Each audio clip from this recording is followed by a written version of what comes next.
자, 일본의 경우를 하나 좀 말씀을 좀 드릴게요. 여기도 이제 제가 뭘 할 때 한 30년은 걸린다는 걸 얘기를 좀 사례를 보여주려는 거예요. 30년 정도 지나니까 이 일본의 마쓰시다 정경숙이라고 있습니다. 이게 1979년도에 만들어지거든요. 30년 정도 지나니까 일본에서 총리가 나와요. 근데 마쓰시다 정경숙이라는 것이 만들어진 계기가 뭐냐면 21세기 일본을 이끌고 갈 인재를 키워야 되겠다. 그래서 만든 게 마쓰시다 정경숙인데, 일본을 이끌고 갈 인재가 바로 나오질 않아요. 거기에서 교육을 한 3년에서 4년을 시키거든요. 그래가지고 이 사람들이 나온 다음에 졸업하고 그런 다음에 한 30년 정도 일하니까 거기서 총리가 나왔어요. 그런데 사실은 우리가 아까 제가 계속 국가 주변을 둘러싼 환경을 말씀드리고 있는 겁니다. 아까는 저기 한반도 주변을 둘러싸가지고 계속적으로 이 열정 같은 냉전이 이렇게 벌어지고 있는 거 하나 보여드렸고, 일본은 우리들한테 있어가지고 굉장히 큰 하나의 우리나라를 위협하는 변수 중에 하나인데, 일본이 그동안에 있어서 굉장히 헤맸던 이유 중에 하나가 뭐였냐면 지도자가 없었다는 거예요. 근데 그 지도자들이 이제 나오기 시작했다는 겁니다.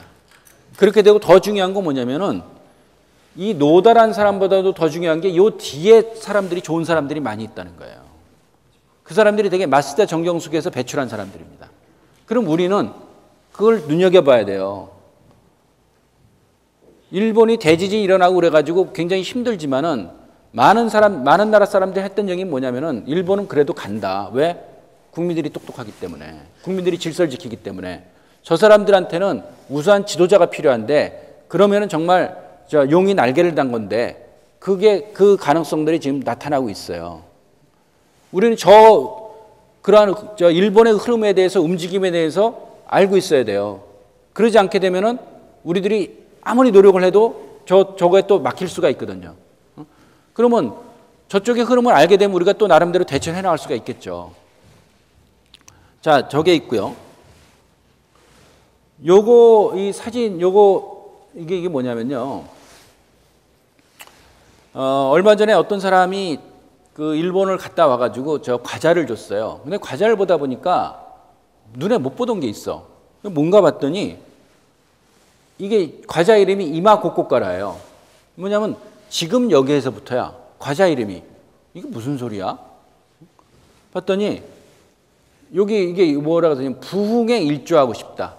후코노 일조니 나리따이 해가지고 그 지난번 3월 11일 날 대진이 있었잖아요. 그 대지진 부흥에 일조하고 싶다면서 그 과자 이름을 지금 여기서부터예요. 그런 과자를 만들었어요. 그러니까 일본 사람들을 우리들이 계속 주목해야 된다는 이유가 바로 저런 겁니다. 그러니까 저 사람들은 자기네 국가의 장래와 저 과자 회사라든가 뭐 이 고객들과의 관계를 저런 식으로 해석을 하고 있는 거예요. 저런 사람들이기 때문에 우리가 주목을 해야 되는 겁니다. 자, 중국을 봅시다, 이제. 자, 제가 이제는 여러분들한테 창업하고 취업 얘기를 하고 그러면서 엉뚱하게 좀 국가 얘기를 좀 하고 있죠. 그 이유가 뭐냐면은 여러분들이 국가란 개념을 갖고 있을 때 조직에 대한 어떤 충성과 국가에 대한 충성 이런 것들을 갖고 있을 때 여러분들의 장래가 훨씬 더 빛날 수 있기 때문에 말씀드리는 겁니다. 우리는 그 부분들을 굉장히 잊고 사는데 우리 주변에 있어서의 어떤 움직임들을 보고 그러면서 여러분들이 국가란 개념을 머릿속에 집어넣을 때 여러분들이 아마 새로운 기회들을 찾을 수 있으리라고 합니다.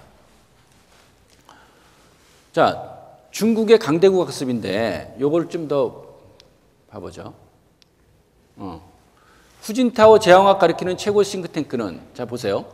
후진타오 중국 국가주석은 2002년 11월 중국 공산당 총서기로 선출된 바로 다음 달 당 정치국 국원 25명을 상대로 집체학습을 시작했다. 당이 정부를 영도하는 중국의 권력 구조에서 당 총서기는 최고의 권력자다. 전통시대로 치자면 황제의 지위에 오른 바로 다음 달 새로운 황제가 가장 먼저 관심을 둔 것이 바로 학습이었던 것이다. 개개인이 짬을 내 학습하는 것도 어려운데 25명의 정치국원들이 10년간 집체학습을 계속해왔다. 이를 통해 집권층 내부의 컨센서스를 모으고 시대 변화에 적응하는 지혜를 키워왔다. 중국이란 나라가 오늘날 저 G2까지 이렇게 오는 배경에는요, 저는 학습이 있었던 거예요. 그리고 저것도 한두 번 하고 끝낸 게 아니라 10년을 계속해 왔어요. 그리고 저 중앙정치국 상무국은 25명인데 13억 인구를 이끄는 25명입니다. 그 사람들이 보통 바쁜 사람들일까요? 우리 호소대학교 총장님보다 바쁠까요? 덜 바쁠까요? 바쁘겠죠. 뭐 아마 이명박 대통령보다도 바쁠 거예요. 이명박 대통령 모여가지고 저렇게 한 달에 한 번씩 공부했다는 얘기 들어본 적 있어요? 가끔은 해요. 가끔은. 안 하진 않아요. 가끔은 해요. 근데 대개 그때도 이명박 대통령은 말하는 스타일인데 저기는 학습이기 때문에 배우는 스타일이에요. 저걸 10년 동안 해왔다는 거예요. 제가 여기서 이 말씀 드리는 게 뭐냐면 여러분들이 앞으로 사업을 할 때 있어가지고 한국만 대상으로 하면 안 돼요. 일본이나 중국, 아시아 이걸 보면서 해나가야 되는데 근데 그런 가운데서 특히 일본이랑 중국은 우리들한테 경쟁자면서 협력자면서 아주 복잡다단한 사람들입니다. 근데 그러한 사람들의 움직임들을 여러분들이 알고 있어야 돼요. 여러분들이 사업을 하든지 간에 또 내지는 저 회사에 취직을 하든지 간에 뭘 하든지 간에 이러한 움직임들을 알고 대처해 나갈 때 여러분들한테 기회가 더 많이 열리는 거지 그냥 눈앞에 것만 봐가지고 할 때 있어가지고는 거기에 매몰이 돼가지고 큰 걸 못 보기 때문에 많은 걸 놓칠 수 있다는 거예요. 그런 가운데서 일본하고 중국이란 나라는 계속적으로 아까 군사적인 면에서도 그렇고 또 이러한 정치 면에 있어서도 그렇고 우리 주변에서 굉장히 아주 역동적으로 움직여 나가고 있는 겁니다. 그런 부분들을 여러분들이 좀 이해를 해 줄 필요가 있겠다 좀 싶은 적인데요.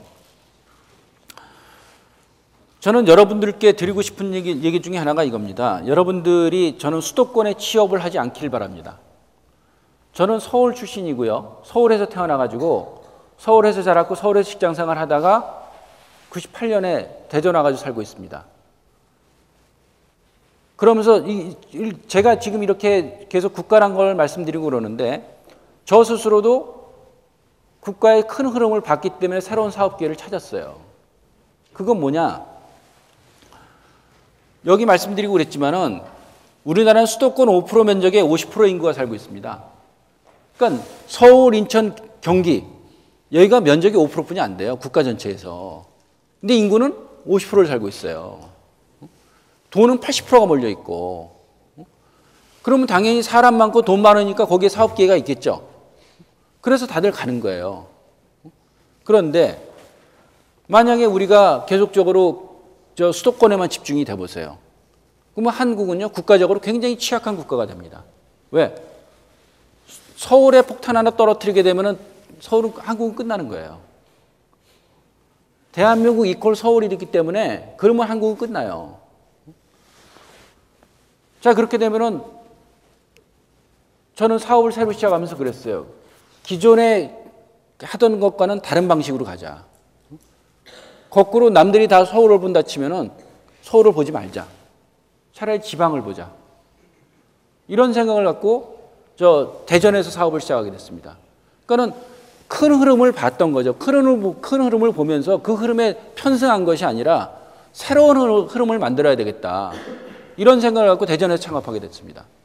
그래서 여러분들 같은 경우에도 왜 제가 국가란 것들을 얘기하고 그러냐면은 그 흐름들 가운데서 여러분들의 흐름을 찾으세요. 근데 그거는 쉽게 찾아지진 않아요. 적어도 10년, 20년 걸립니다. 제가 회사 생활을 시작한 게 87년이었거든요. 저 창업한 게 2000년이었어요.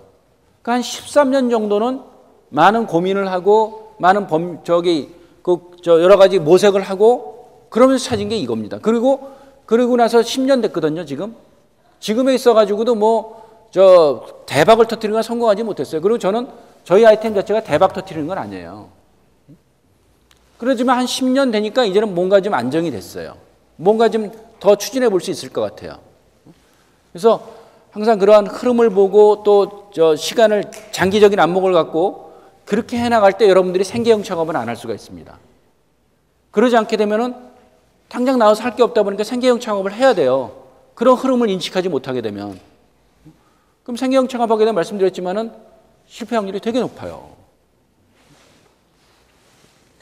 자, 그래서 저는 여러분들께 드리고 싶은 말씀이 그거예요. 여러분들 같은 경우에도 이미 만들어진 곳에 가기보다는 만들어지지 않은 곳에 가서 여러분들이 개척을 하십시오. 저는 그거를 봤을 때 수도권이 아니라 지방, 이 천안, 아산 이 근처만 해도 좋은 기업들 굉장히 많습니다. 그리고 더 나아가지고 더 밑에 지방으로도 가세요. 거기서 기회들을 찾기를 저는 오히려 권합니다. 근데 많은 사람들은 된 곳으로 가려고 그래요. 거기에 문화가 있다, 새로운 기회가 있다, 이렇게 하는데 거기는 경쟁이 굉장히 더 치열합니다. 근데 물론 서울의 장점은 있어요. 뭐냐면은 굉장히 서로들 간에 자극이 돼가지고 학습을 많이 합니다. 젊을 때는 그런 자극이 많이 필요해요. 그런데 지방은 상대적으로 그걸 내가 스스로 찾지 않는 한 힘들어요. 그렇기 때문에 서울의 장점이 있긴 한데, 그러지만은 또 지방이 갖고 있는 그러한 장점들도 충분히 여러분들이 찾고 가질 수 있으니까, 그리고 서울이 갖는 장점을 보완할 수 있는 그런 방법도 있으니까, 저는 여러분들이 취업을 할 때 있어서 지방에 취업하는 거, 그거를 오히려 새로운 인생의 기회를 더 만들 수 있는 그런 기회다라고 좀 말씀을 좀 드리고 싶습니다. 30년 추락 지방대 더 이상 방치하면 교육사회 위기 온다. 그러니까 이제는 우리나라도 저기 이제 조선일보에 나온 기사인데, 이제 내부에서도 저는 위기 의식들이 나오는 겁니다. 지방을 제대로 살려야 된다. 대한민국 이퀄 서울에는 세계 인류 국가도 나라탕 없다, 어렵다. 선진국으로 갈수록요, 국가 전체의 그 어떠한 시스템들이 어떻게 되냐면요, 그물처럼 돼 있어요. 그물이란 건 뭐냐면은 지방이라든가 서울이라든가 각 도시가 굉장히 촘촘하게 연결이 돼 있어가지고 어느 한 군데다가 이렇게 돌을 던져도요, 거기 이 그물 전체에 걸려가지고 전체적으로 파급 효과가 작게 돼 있어요. 그러니까는 가령 독일 같은 경우에 함부르크라든가 베를린 이런 데 폭탄 터뜨려도요, 베른이라든가 다른 도시가 충분히 그걸 버텨낼 수가 있기 때문에 독일은 안전해요. 그러니까 거긴 분산되어 있는 사회예요. 근데 우리 같은 경우에는 굉장히 밀집되어 있는 사회이기 때문에 한 군데 때리게 되면 나머지가 다 위험하게 됐어요. 앞으로 여러분들이 살아가야 될 그런 국가는 다른 지방들이 분산돼 가지고 거기에서 각자의 자기 기능을 해나갈 수 있는, 그리고 저는 지방 살면서 굉장히 행복해요. 서울 살 때는요, 일주일에 한 번은 나갔어야 됐어요. 녹지가 없기 때문에. 근데 지방은 그러지 않아요. 녹지가 굉장히 풍부하기 때문에 얼마든지 거기에서 나갈 생각이 별로 없어요. 삶의 질이 굉장히 높아졌어요. 그래서 여러분들 같은 경우에도 제가 지방 살기 때문에 좀 드리는 말씀이고 그러지만은 저는 수도권 취업보다는 지방에 취업하시는 것을 좀 권하고 싶습니다. 아까 지방에 살면서도 나름대로 경쟁력을 유지할 수 있는 방법이 있다 말씀드렸는데, 그건 딱 두 가지입니다. 그리고 그건 어디에 사든지 간에 꼭 해야 될 일 중 하나인데요, 신문입니다. 신문 보세요. 제가 인터넷 신문을 하지만요, 인터넷하고 신문하고 종이신문하고 선택하라면 뭐 할래? 저는 종이신문 택합니다. 여러분들한테 권합니다. 제가 인터넷 신문 하지만 인터넷 신문 권하진 않아요. 둘 중에 하나 한다 치면은 종이신문을 권합니다. 여러분들이 종이신문을 보는 게 여러분들한테 종합적인 안목을 높일 수 있는 굉장히 좋은 기회예요. 인터넷 신문 같은 경우에는 그냥 자기의 어떠한 보고 싶은 것만 보는 그런 거기 때문에 여러분들한테 큰 메리트 없습니다. 그래서 종이신문을 그래서 신문을 계속 보시라는 말씀을 좀 드리고 싶고, 또 하나는요, 책 보세요. 책을 계속 보십시오. 책에 정말 길이 있습니다. 그래서 신문과 책이란 부분들이 굉장히 고리타분한 얘기 같은데, 왜 그 얘기들이 많이 나오냐면 그만큼 그게 효과적이기 때문에 그래요. 우리가 상큼한 얘기, 반짝이는 얘기만 좋은 게 아니에요. 신문하고 책이란 부분은요, 정말 여러분들이 밥 먹듯이 이렇게 하시게 되면은 여러분들의 어떤 지적인 역량이랄까, 또 세상을 보는 안목을 굉장히 키워줄 겁니다. 그래서 그 두 개를 계속 하십시오. 제가 대전 생활을 지방 생활을 한 지 98년서 해가지고 제가 10년 이상을 지금 지방에 살고 있는데 저 지금도 서울 사람 만나가지고 전혀 제가 꿀리지가 않아요. 그럼 그 이유가 뭘까? 신문과 책입니다. 오늘 저기 프레젠테이션 하면서 보여줬던 많은 게 신문이잖아요. 신문을 계속 보기 때문에 정보를 계속 입수하고 그걸 정리해놓고 그러니까 경쟁력이 계속 있어요. 그래서 여러분들 같은 경우에도 신문하고 책을 꼭 많이 보실 거를 좀 권합니다. 그 가운데서 이제 정리를 좀 한다 치면은요, 제가 이제 여러분들께 30년 뒤를 좀 내다봤으면 좋겠다 이런 말씀 좀 드렸는데, 우리나라가 지금 이렇게 좋은 시설에서 지낼 수 있고 삶의 질이 굉장히 높아졌는데, 우리가 그리고 굉장히 유구한 역사를 갖고 있다고 얘기를 하지 않습니까? 그럼 그 가운데에서 과연 우리는 세계인으로부터는 어떠한 나름대로의 평가를 갖고 있는가, 이것도 한번 좀 생각해 볼 필요가 있지 않을까 이거죠. 자, 머슬로우의 욕구 5단계라는 게 있습니다. 이 욕구 5단계는 여러분들이 사업할 때도 굉장히 중요해요. 사람들의 니즈를 파악할 수 있는 거기 때문에. 그 머슬로우의 욕구 5단계는 꼭 알아두십시오. 자, 욕구 1단계가 뭡니까? 먼저 먹는 욕구예요. 그러니까 생리적 욕구입니다. 이 먹는 욕구가 해결이 돼줘야 돼요. 아주 그냥 본능에 충실한 거죠. 두 번째 욕구가 뭐냐면 먹는 게 해결이 되고 그러다 보면 두 번째는 뭐냐면 안전 욕구가 나옵니다. 내가 주변으로부터 보호를 받아야 돼요.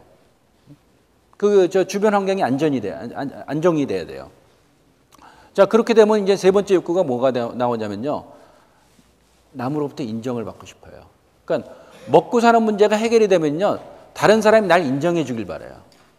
그리고 우린 동료부터도 쟤는 뭐 좀 됐어, 그리고 인정받고 싶어 하잖아요. 자, 인정받고 싶어 하는데 하나 더 나가면 뭐가 있냐면요, 존경을 받고 싶어요. 아, 저놈 참 훌륭해. 쟤 저거 하는 거 보니까는 역시 좀 달라. 존경을 받고 싶어요.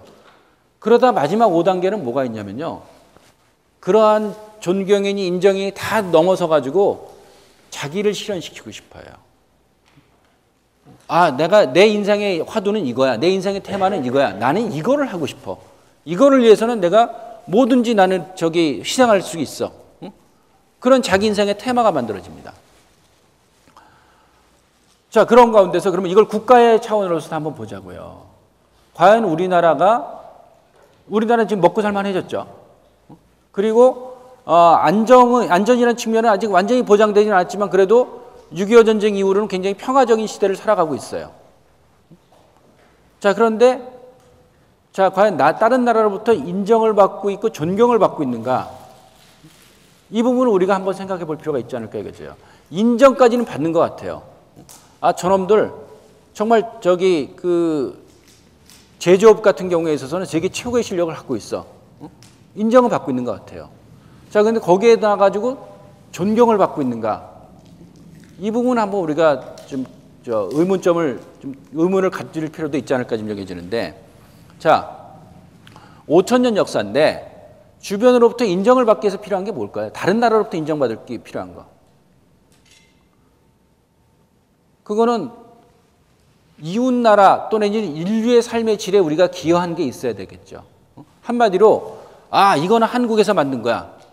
한국 사람들이 이걸 기여했어 라고 사람들이 인정해 줄 만한 게 있어야 되겠죠. 더 나아가 존경을 받지 못한다. 이건 세계 인류의 일원으로서의 그러한 우리들 스스로의 어떤 자긍심의 문제가 있는 거라고 생각합니다. 우리가 자부심을 갖고 있는 사람들이라면은 우리는 이제부터는 뭔가 세계로부터 인정받을 수 있는, 세계로부터 존경받을 수 있는 그런 일들을 해야 되지 않을까. 사업 아이템을 여러분들이 갖는다 치더라도 그런 일들로 해야 되는 겁니다. 내가 먹고 사는 문제에만 잡스가 내가 먹고 살라고 했습니까? 우리가 스티브 잡스 얘기하고 그러고 다른 사람들 얘기를 많이 하지만 내가 먹고 사는 일에 만족하는 그러한 것들을 하게 되면 큰일을 못합니다. 물론 큰 것만이 다 좋은 건 아니에요. 근데 그러한 꿈들이 나만을 위한 것이 아니라 더불어 사는 삶을 가져나갈 때 여러분들한테 있어가지고 더 많은 기회가 주어지게 되고 또 여러분들 스스로가 조그만 어려움이 있을 때 거기에 무릎 꿇지 않게 돼요. 그걸 이겨나갈 수가 있게 돼요. 이제 우리나라가 적어도 생각해야 될 거는 세계로부터 세계인들의 삶의 질에 기여할 수 있는 그게 뭔가는 고민할 때가 됐습니다. 그럼 그거를 할 때 있어가지고 우리 뭐 세계인들의 삶의 질에 우리가 기여하자 그랬을 때 그거 준비 땅 했을 때 그게 바로 내년에 나올까요? 시간이 걸린단 말입니다. 그럼 그 시간 어느 정도 봐야 될까? 최소 30년을 봐야 된다는 거예요. 그러면 지금 여러분들 나이가 20대 후반에서 30대 초반인데 30년 뒤를 생각해 보시자고요. 50대 후반에서 60대란 얘기예요. 자, 그럼 왜 30년 뒤를 우리나라에 있어서의 그러한 것들을 세계에 기여할 수 있는 그러한 해로 잡을 수 있느냐? 대개 몇십 주년이면 아까 내년이 공업화 반세기라고 그랬는데 대한민국 건국 100주년 정도가 되면은 그래도 나름대로 의미가 좀 있지 않을까요? 대한민국이 건국 100주년이 되는 시점에 세계인들한테 자, 우리 대한민국이 있음으로 인해 가지고 세계에 앞으로 우리가 이렇게 기여를 하겠다. 이런 발명품을 만들어냈다. 인류의 삶의 질에 기여했다. 이런 걸 한번 해볼 수 있으면 좋지 않겠냐는 거죠. 근데 2048년 그때가 대한민국 건국 100주년입니다. 그러한 시기가 지금부터 그러니까 37년 남았어요. 37년 남았다는 것은 여러분들의 나이가 60대가 됐다는 얘기입니다.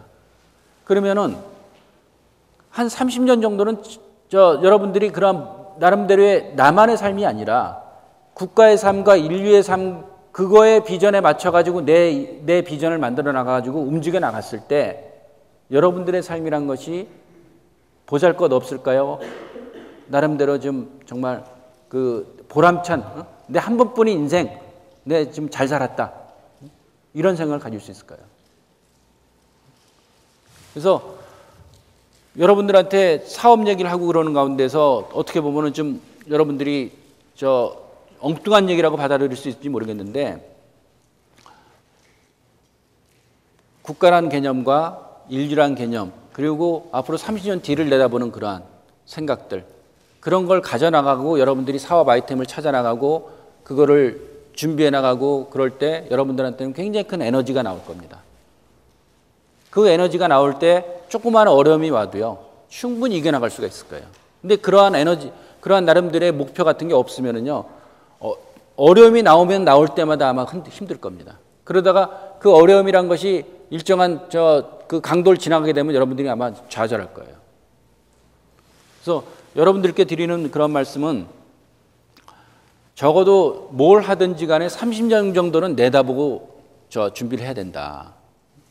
그렇게 되고 그러한 것이 여러분들이 나만을 위한 삶이 아니라 국가의 목적이란 것, 국가라는 것도 생각을 하시고 더 나아가서 인류란 걸 생각할 때 여러분들의 삶이란 거는 훨씬 더 보람차고 가치 있는 삶을 살아갈 수가 있을 것이다. 그래서 여러분들이 취업 내지는 창업 이런 걸 하고 그러실 때 늘 저런 생각들을 좀 하면서 살아가시게 되면은 한결 더 여러분들의 삶 자체가 여러분들이 스스로 보람을 좀 느낄 수 있는 그런 삶이 되지 않을까 좀 생각이 돼가지고 이런 말씀 좀 드렸습니다. 저 스스로도 사실은 그러한 에너지가 있기 때문에 일을 하고 있어요. 제가 갖고 있는 비전은 그겁니다. 저는 그래요. 여러분들의 디딤돌이 될 겁니다. 제가 대한민국 건국 100주년 그 시점에 살아있는지 죽었는지 모르겠어요. 지금은 장수시대라니까 살아는 있을지도 몰라요. 그러면 그래봤자 90 가깝게 되기 때문에 그때는 기력이 없을 거예요. 근데 지금 제 사명 중에 하나는 뭐냐면은 여러분들의 디딤돌이 되는 겁니다. 여러분들이 그 시대에 대한민국 건국 100주년의 주역들이거든요. 여러분들이 그때 꿈을 펼칠 수 있도록 저는 디딤돌 역할을 하겠다. 그게 제 일종의 비전 중에 하나예요. 그런 것이 있기 때문에 이 자리에 나와서도 말씀드리는 거고 또 그런 과정 속에서 과학이라는 게 굉장히 중요하기 때문에 저는 지방에서 과학이라는 것을 대덕연구단지 거기서 계속 과학 뉴스를 발신하고 있어요. 10년 동안 해왔지만은 큰 효과는 없어요. 그러니까 제 어떤 주머니에 크게 이득된 건 없어요. 그러지만은 그 일이 필요하다는 걸 갖고 있기 때문에 계속적으로 해올 수 있는 에너지를 갖고 있어요. 그래서 여러분들이 어떤 일을 해나가실 때 생계형 창업을 뭐 그것도 할 때는 해야 되겠죠. 그런데 준비를 하셔가지고 생계형 창업이 아니라 정말 그 지역에 또 국가에 도움되는 그러한 아이템들을 찾아가지고 꾸준하게 30년 이상을 좀 하셔서 좋은 성과를 좀 거뒀으면 하는 그런 바람을 좀 갖게 됩니다. 그래서 여러분들이 그러한 꿈들을 갖고 새롭게 좀 도전을 해봤으면 하는 그런 생각을 좀 말씀을 드리고 말씀을 맺도록 하겠습니다. 감사합니다.